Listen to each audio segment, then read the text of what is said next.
Hello and welcome back to my channel. Today I'm doing a really fun project. It's just a little flamingo and I've drawn it with a pale pink watercolor pencil. Before I start painting, please take a moment and subscribe to my channel. Click the little bell too so that you can be notified when I have a new video. So let's begin. I tried a few different pinks and reds and roses and yellows in order to get the right flamingo pink.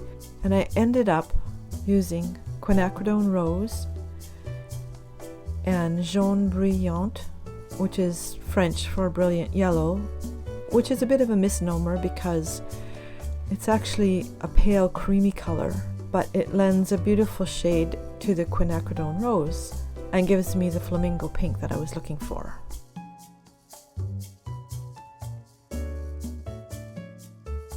With only a couple of exceptions, this video is in real time, so you can see exactly how much time it took me, which wasn't very long.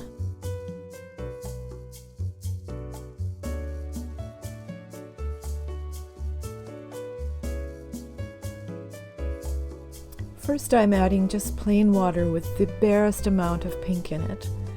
And while that's wet, then I drop in some deeper color to create the contours of the flamingo's back.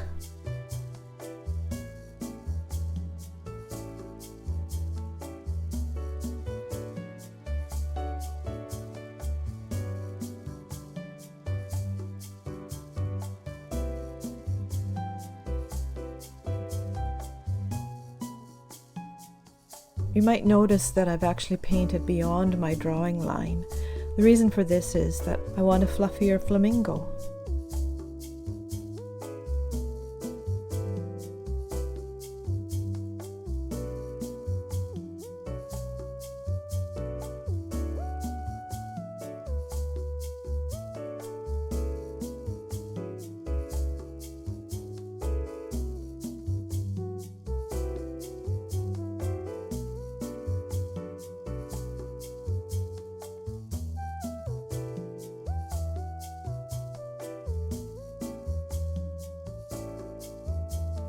Rather than use different colors such as purple or grayish tones to indicate the shape of the body of the bird, I've used just a deeper tone of pink. So to achieve that, I use more quinacridone rose and less of the jaune brillant.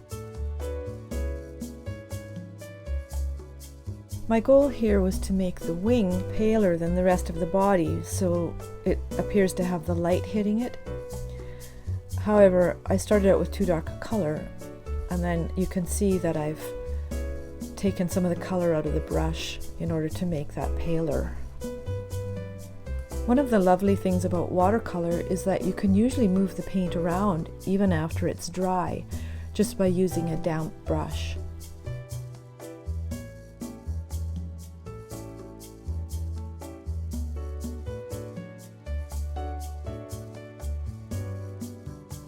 The trick to painting fine details, such as the flamingo's legs, is just to go slowly. This part I have actually speeded up a little bit so that it didn't take so long for you to watch. But I actually painted it really slowly because who wants a chunky flamingo leg?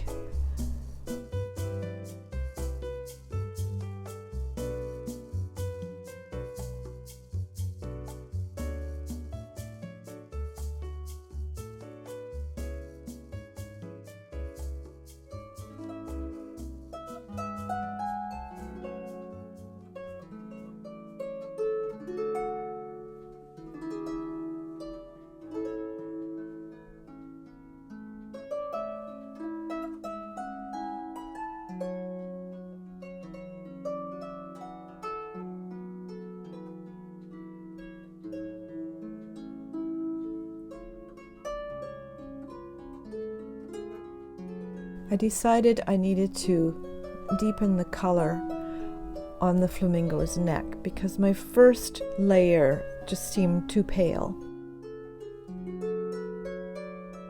I had added more of the jaune brillant into the quinacridone rose to get that creamy flamingo pink, And so I put another layer on. That's just so easy to do.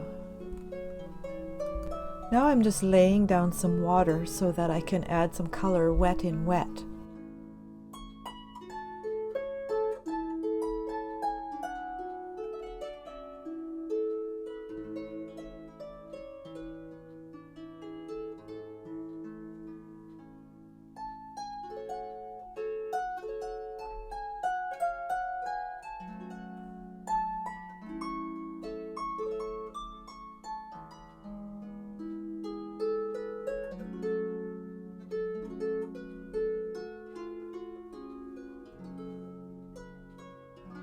Now, while the edge of this paint is wet, I went back in with a damp brush to soften the line on the edge. Now to add some feathers. Because flamingos have long feathers, I wanted to put in some long strokes, but be sure that the layer underneath is completely dry, or the paint will spread into it.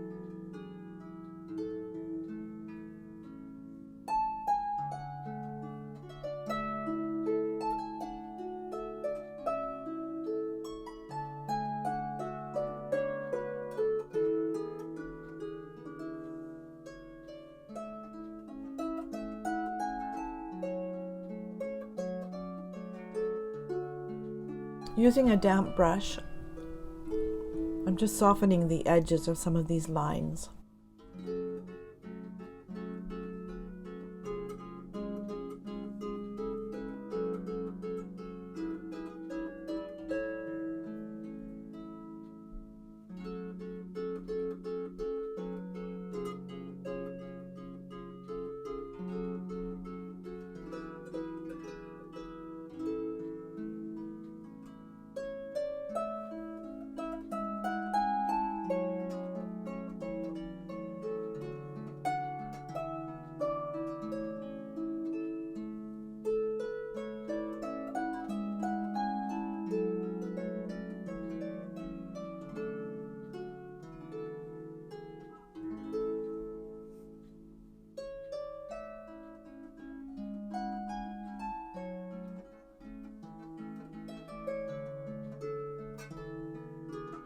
Here I decided that the legs also needed some more color. So I'm adding another layer of that mixture of quinacridone rose and jaune brilliant.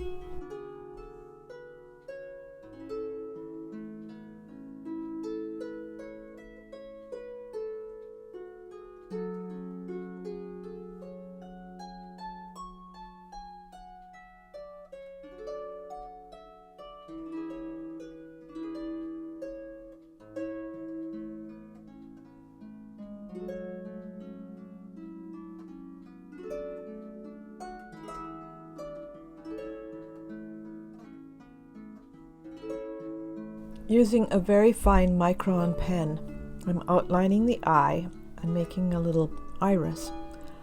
Flamingos have peculiar eyes because they seem almost white, but I want to make sure that it shows against the background. For the tip of the beak, I'm using straight lamp black.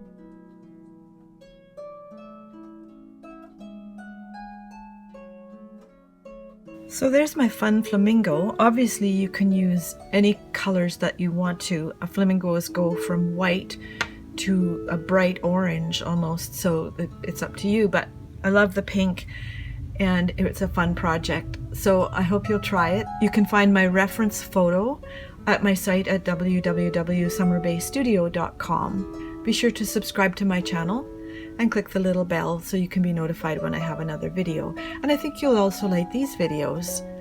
And I'll see you next time.